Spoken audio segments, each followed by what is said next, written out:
Hello everyone, my name is Paul Third, and yes, I know it's been 4 weeks since I last released a video, and yeah, I'm not going to apologise for that because to be honest with you, I needed the break because YouTube is YouTube and it's just, I'm just not getting the benefits out of it than I used to, and I just feel it's becoming a distraction for me because I think my channel was primarily a plugin based channel. That's kind of where I got all the success early doors. But what I've been finding is recently is that with the studio now being finished and I'm at the point where I'm like, right, I really do need to just open it and I need to start working on getting clients in and networking, doing all that businessy stuff. Reviewing plugins isn't really benefiting me anymore. It's not building my portfolio. It's not keeping me mixing. It's genuinely just being a distraction because I'm spending all this time testing plugins. Yes, I can use them, but I'm at a point where I'm like, why do I need to demo every single new plugin that comes out? It's just a needless distraction. I just should be mixing. That's what I should be doing. I should be focusing on mixing at all times. That's what I want to do, and you can't get better at something unless you put the practice in and you put the hours in. And ultimately, what I have kind of concluded with all this is that I need to change my channel and I need to prioritize what's important to keep me mixing.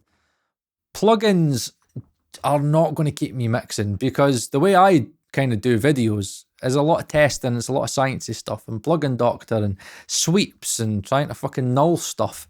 It's pointless for me now. It's not going to benefit my career. And if it's not going to benefit my career, then it's not going to benefit your career, which is meant to be the whole point of this channel. So the reason why I started the channel was because, long story short, I was working as a store manager in Carpetright and COVID came. I had a year off paid. And I was like, right, this is the time to get back into audio engineering. Let's make the most of my degree because I did spend fucking 4 years in audio education and I'd done nothing with it. So I started up the YouTube channel as a vehicle to kind of keep me, into audio. And thankfully, that's what's happened. And I sit here recording this video in my studio, which is now finished, which I've now got to try and get clients for and network and do all that boring stuff. I've got an Atmos room. I've got a live room, this control room. And what I've learned most about this time off has been just how important monitoring is. And it's something that we don't really talk a lot about. It seems to be that, plugins seem to be the easy, fast hack to make our mixes better. When in reality, what I've been learning, especially with monitors, and there's going to be a whole series dedicated to all this, is just how one pair of monitors or headphones, how much they can impact your final mix, to the point where there's some monitoring systems that genuinely won't show certain levels of detail. There's some that are mid-shy, there's some that don't have really any low-end detail, or again, they've got too much distortion in the low end, they're not got enough high-end detail. There's genuinely certain things that you can't fix with speaker correction, you can't fix with headphone EQ. There's certain elements of monitoring that kind of limit what you can actually hear.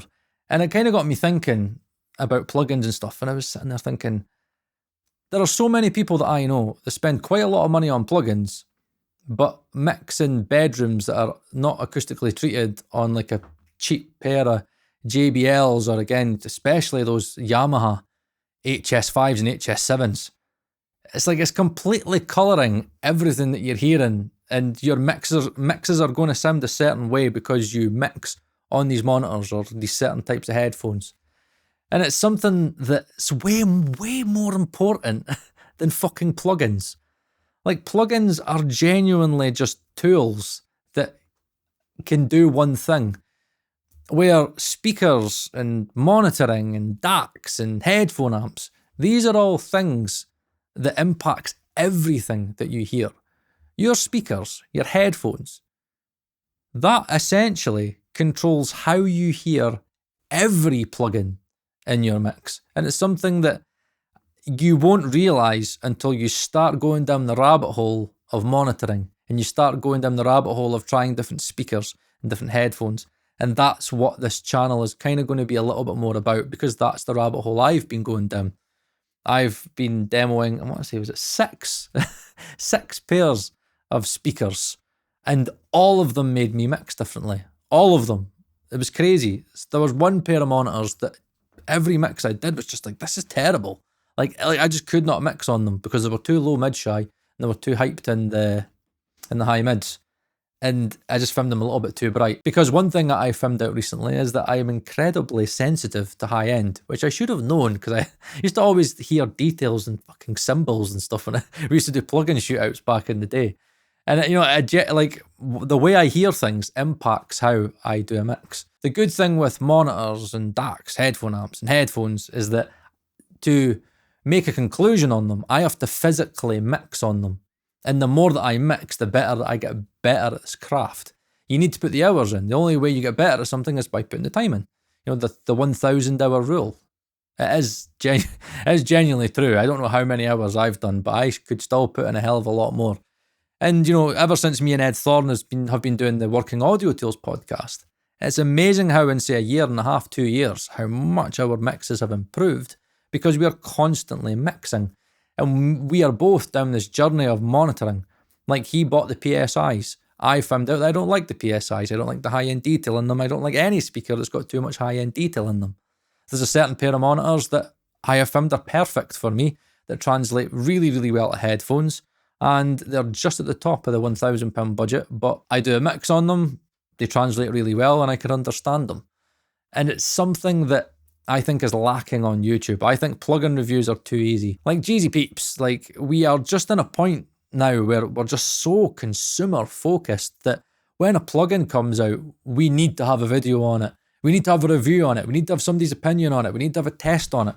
Where, like, again, I would say maybe like over 2 years ago, I got to a point when I was like, oh, a new plugin's out. A clipper.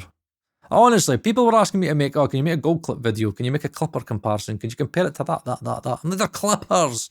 Fuck's sake. It's a clipper. 15 years ago, free plugins weren't that great. I remember. Now, fuck with Analog Obsession and stuff like that. It's crazy the amount of good stuff you get for free these days. And we've still got, plugin developers selling, soft clippers with a bit of high frequency attenuation that you'll never hear for like $179. Not forgotten about it. But, it's ridiculous. It's like there is no standards on pricing. It's like you just hype something up, get lots of engineers to fucking say good things about it, pay a few engineers to do over-the-top reviews, and all of a sudden people are like, oh my god, I need this. Newsflash, you don't need it. All the plugins are all out there, right? Serbin and blah, blah, blah. Look, they were using Waves plugins for God knows how long, and they still are. Pretty sure Serbin still uses the Metric Halo channel strip. I think he still uses the CLA 76. You look at all these big mixers, again, they're still using lots of Waves plugins that are 10, 15 years old because they've found tools that work and they need consistency. And that's something that I don't think many people talk about because, again, it's going to harm their YouTube channel because their YouTube channel is all about plugins, is that if you're constantly demoing plugins and you're constantly adding new plugins to your arsenal, then how are you meant to get a consistent sound? How are you meant to get a consistent workflow if you're constantly chopping and changing, taking that out and trying this out and trying that out? And again, buying something and then having confirmation bias and forcing yourself to stick it in mixes. Like, I get a crap ton of stuff for free, loads of stuff that I've thought I liked, and then, a year later I don't use them. I don't use Gullfoss anymore. Honestly, see my mix bus has got 3 plugins on it. 3 plugins. The Sonymous Brits and Routing, God Particle, and Master Plan, and that's it. And on the tracks, again, I'm lucky if I'm using like 3 plugins now. But before I used to have massive chains upon chains upon chains because that's what I thought was important. But when you start getting better monitoring, you start realizing that you don't really need as many plugins as you actually have right now, because normally what I find is if you've got shit monitoring, you're always going to try and make things sound better. So you go bashing away at plugins and then you make things sound worse. When you've got really good monitoring, everything just kind of sounds a lot better and you hear a lot more detail, and all of a sudden you're like, I don't need to do that. I need to leave that alone. That actually sounds fine. And then before you know it, you end up with great sounding mixes that translate. And then again, you've got the thing about translation, which me and Ed are finding to be an absolute minefield, but we're getting there. And we're experimenting right now. I've finally got Ed on headphones. He's now got the Hyphaman and Nanos. Odysseys, he's got 2 sets of Odysseys now. I'm getting Odysseys sent next week. I've got a pair of like £600 in-ears coming. It's never ending, but what I've realised is that I do love audio and I love, hearing different things. But what I'm finding is that monitoring is so impactful because as I said earlier, it impacts everything that you hear. And genuinely, if you're sitting there right now and you're like waiting on Black Friday to come around, because it is going to be coming around soon enough, before you know it. Was it October? I can't remember. A couple of months away. But you might be sitting there going, I've got like 200 quid saved away just for Black Friday. My opinion would be, see, when it comes to Black Friday this year, don't spend anything on plugins. Look at your room, and especially if you're on speakers, sit and think, I could get a bass trap onto there. You know what? I could actually probably upgrade my speakers and sell these. You know what? I could actually maybe get a really good pair of headphones. I can maybe get a good DAC. I can maybe get a headphone amp. Maybe you can get another pair of speakers, another pair of headphones. Could I, upgrade my interface? There are many things that are way more important than plugins. And when you realise that, all of a sudden, plugins won't bother you, and you'll be like me when plugins come out and you're just like, whatever. Yeah, you get a little bit of that tinge where you're like, you're intrigued a little bit. And then 10 minutes later, you've forgotten about it and you go away and do your thing. Like if you need a clipper and you do clipping, keep on doing what you're doing. Don't get distracted because, oh my God, this new multiband clip is out and everybody's using it and everybody's hyping it. Guess what? In 3 months, another multiband clipper will come out because that's what's like the thing now. And then there'll be another one and then you'll be thinking, I want to know how that compares to that. It's all pointless. Comparing Neve plugins and what I used to do, it's all a distraction. It's all fucking pointless. I still feel to this day that we do not need any more analog emulations. We've got enough. Yes, there are some analog emulations that I still like. I still love the Tim Petherick stuff. But again, I'm very sparse on where I use them.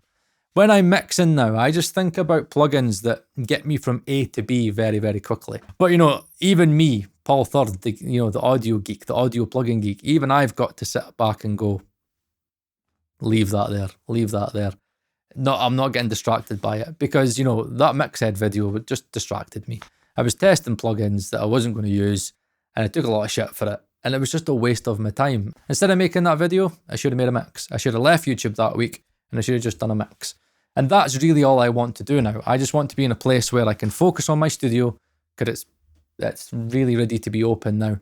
And focus on monitoring and focus on the journey and just try and prioritize making content on things that force me to mix and force me to get better at this craft because that's what I need to do. I've still not fully learned Atmos yet. I've done like 2 Atmos mixes. I need to be doing more Atmos mixes. I'm not going to make Atmos content because it's going to flop. But, I still need to invest more time into the Atmos side. And also I'm going to need stereo mixes to be able to do Atmos mixes. So I still need to be mixing in stereo and I still need to be putting the time in to get better at it, which is what the Working Audio Tools is all about. So the channel is going to change a little bit. You are going to see a lot more studio-based stuff. You're going to be seeing things on monitors, you're going to be seeing stuff on headphones, maybe DACs. Because what I want to do is I want to sway from the audiophile side and I want to have a platform on YouTube that can cater for all of this kind of monitoring side of it without, an audiophile sway to it. I want to stick to mixing and try and give people advice on what I feel works for me, which is only for me. And it's something that I feel I can be honest and transparent with, which again is difficult to find on YouTube. And yes, there I have it. Plugins. Not saying don't buy them, not saying they're completely pointless. All I'm telling you is that you probably have enough. Stop getting so distracted by all the new releases. Stop getting distracted by all the hype from YouTube. And yeah, I'll see you whenever I see you.